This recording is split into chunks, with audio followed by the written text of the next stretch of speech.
What's up, everybody? Welcome to my channel. It's Mulatto American. This video is going to discuss how the Black community brainwashes mulatto women to be meek and submissive. As I've said in previous videos, I lived in both the Black community and the white community for at least a decade each. So this is going to disclose some of the things that I noticed, the dynamics between the Blacks and the mulatto women. Specifically with the Black men, because in my experience, they tend to do this way more than the Black woman. Also, another disclaimer is that I've witnessed some of these things in the white community as well, but for this video, I'm going to focus on the Black community, then I'll make a separate video for all the stuff the white community does to mulattoes. So the first one is the infamous, "you seem stuck up," and calling you a B word, calling you out your name, especially if you tend to stay to yourself. If you're well-spoken, you know how to read, you study, you get good grades, you dress well, right? Then here come the "you're stuck up." And, they always try to use that as an excuse to treat you poorly, like when you start talking to one of them, like having a conversation, and they'll be like, "Oh, well, when I saw you, I thought you were stuck up. I always thought you were stuck up. I thought you were a B. So I was just rude to you." Or, they try to use that as a reason for why they treated you the way that they did. And part of the reason why they do this is because, of course, they're jealous, and also because they want to chip away at our self-esteem. So they want us to question ourselves and be like, "Oh, wait, am I too much? Am I doing too much? Am I causing social disharmony? Maybe I'm the problem. Maybe I should change my personality." Of course, we know when you actually do that and try to be, I guess, nicer, or, whatever word you want to use, try to be understanding, then it just gets worse, So for the mulatto girls out there, if you're going through this, I would advise you, from my experience, to just keep being you, because once you start trying to make all these accommodations, it only gets worse, actually. They just disrespect you even more, and now you look like a doormat. Another tactic is that people will remark on how surprised they are, how humble you are, or they will praise you for being humble. And I used to hear these comments a lot in the Black community, not even just from Black people. And, after thinking about it, I realized when they praise you for being humble, what they actually mean is that you don't know your worth, right? So they see you putting up with BS. They see you putting up with things that other people would have snapped at and got mad, or even beaten somebody up because of it. So they see you letting people get away with saying slick things, and then they come to you and they're like, "Oh, wow, you're so humble," and try to praise you because of it, and say try to brainwash you and say "Yeah, you don't need to do all that. You don't need to talk back, or you don't need to, do anything about it. You just got to keep on walking, and because you know who you are." But in reality, I'm like, well, if you really had a true level of self-worth, I mean, you would just put those people in their place. And yeah, a lot of people do deserve to get hit. And another thing that they're saying is that they view you as attractive.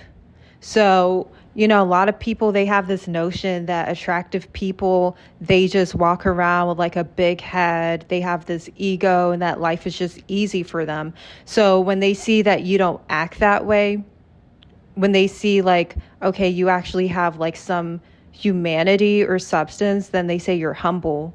When it's you're literally just a person, they just never bother to see you or anyone else like you the same way. And another thing I've noticed with the Black community is that they are quick to chastise you and to correct your behavior. And I'm talking about in environments where, you got the thuggish people, you have the people that don't have any manners, any home training. They just show up to school or the workplace, wherever you are, and just like talk, like say all these crazy things, act a crazy way, right? And then they just act like it's normal. But then when you say something or ask a question, then they're quick to try to make an example out of you and try to teach you a lesson, try to like teach you manners and be like, you're not supposed to do this, you're not supposed to do that. And it's like, the thing is, like whatever you did, it wasn't even rude in the first place. Well, I'll give one example. When I was in middle school, there was this one black male teacher who just had it out for me, didn't like me, because earlier in the school year, he had already tried to make me and a few other students an example, because for one time we didn't stand up for the Pledge of Allegiance. So he just chose like some of the few people who didn't stand and, try to make an example out of us. And then so ever since then he just had it out for me.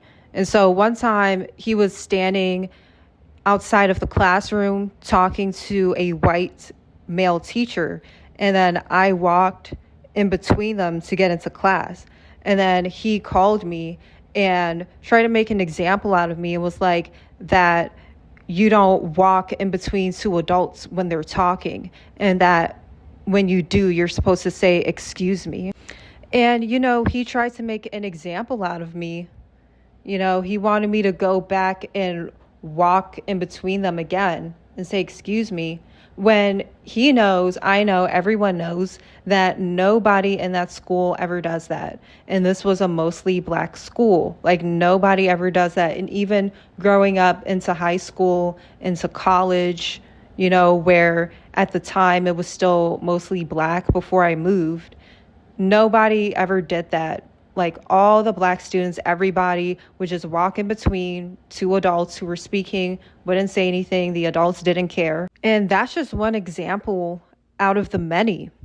And I've noticed if you're in the black community and then a black person like walks past you or comes near you, then they just expect you as a mulatto to acknowledge them. They expect you to say good morning or hello or whatever, or to thank you even when they didn't even help you out. But they never expect that kind of treatment from their own kind. It's really weird. And then if you don't acknowledge them, then they catch an attitude. Like, I've literally experienced some of them, like, especially now with the black men, like they'll literally like clear their throats, like as if to say, ahem, I'm here, you're supposed to acknowledge me. And it's like, you're literally a stranger. Like, get your ego intact, because you're not my father. And, that's one of the things I noticed once I moved out of the black community to a more, I guess you could call like the white community, like it's mostly white. Because now that I'm here, I rarely experience that from black people, because now they're in the minority. So, they got to act different. So I don't experience it that much here. And so that's what made me realize, like, wow, they did that because they felt like that's their territory, so now they can treat you however they want. If they have a bias against you, they feel more open to do that. Another thing is when you speak up for yourself, then they try to put you down and they try to tell you like, no, you're wrong, you're in the wrong. Especially if it's a monoracial in school, like they actually take pleasure in taking their side, the monoracial student, over your side. Like these black teachers, they say that you have to look out for your own kind. And then, of course, since they use the one drop rule, then you as a mulatto are sitting there thinking that you're a part of that. But I have experienced where a black teacher bent the rules and gave preferential treatment for a black student. But when it came time for them to honor something that they had said they were going to do for like a project or, extra credit or what have you, then all of a sudden when it came time for them to honor that, then they started giving me problems. But it's like, you can bend the rules for a black student after you said nobody is allowed to do this. Then you bend the rules for them. But then when you agree to honor something that was within the rules, first of all, now you want to have problems and start catching an attitude. Especially if the teacher in question, they go on and on about how Black men are oppressed and, you need to help them out. So then you can put two and two together when you see them breaking the rules or bending the rules specifically for the Black male students. But then when it's time for you to get something you deserve, now it's a problem. And my last point is in their music videos, they always depict mulatto women being whores, being uncouth, and putting up with dark-skinned BS. And this teaches the mulatto girls and the women in the community that they're nothing, that they better just be meek and quiet and submissive, and that they're only good for their body. And I'd like to hear from you guys as well. Drop your comments down below if you've experienced this or any experiences you've had with this. Because I noticed, my time living in the Black community, that it was always one extreme. Like if you have a mulatto girl or woman, then she's either going to be quiet and be more on the meek, submissive side and just let things slide, or she's going to be ghetto and loud, and act just like a dark skin. And we know how they turn out. So, you do have the in-betweens, people who are more quiet, but who will snap back. Because I had my moments as well. But I definitely was not ghetto.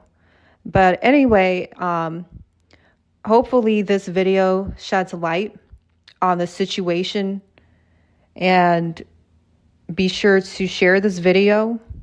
If you like this content and want to hear more from the mixed race perspective, be sure to like this video and hit that subscribe button, and I'll see you guys in the next one.